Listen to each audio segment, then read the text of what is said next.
faite pour assurer le retour des voyageurs.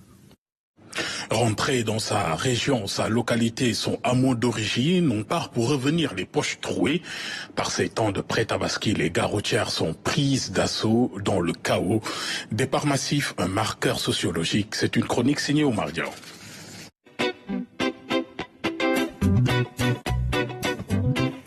Aux gares routières, qu'elles soient officielles ou sauvages, règne un chaos indescriptible.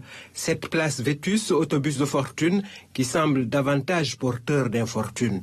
Ndiaga Ndiaye Ferraille et Wargaïndé téméraire, tout ce qui possède encore 4 roues et moteur est pris d'assaut par une marée humaine déterminée. Ce n'est pas l'avion, mais les prix s'envolent dans l'indifférence. Des familles entières ballottées, parfois flanquées d'un mouton sacrificiel entravé, déjà malmenées par les grands vents qui balaient les porte-bagages encombrés. Chacun scrute l'horizon dans l'attente d'un véhicule hypothétique, priant pour que ça ne soit pas celui de son dernier voyage. Dans cette économie de la rareté, chauffeurs, apprentis et coxeurs font leur loi. Ils se muent en seigneurs éphémères, étranglent littéralement ceux qui n'ont pas d'autre choix.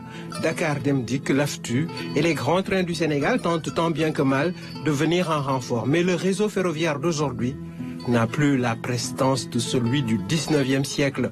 Alors on prie, on négocie, on supplie face à des individus devenus insensibles et pour qui cette période représente la traite la plus florissante de l'année. Cette fièvre révèle la sociologie sénégalaise. Les villes où l'on vient gagner sa vie, ou parfois la perdre, se vident soudain de leur substance. Exode inversé, reflux temporaire mais inexorable.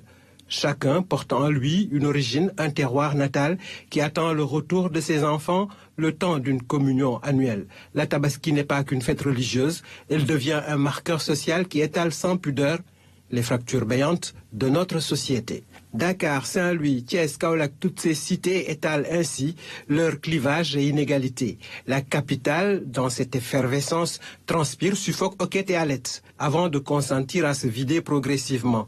S'ensuit un calme étrange, celui de milliards perdus dans une pause économique prolongée, où on a cessé de produire, vivant d'une épargne dilapidée. Dans l'actualité,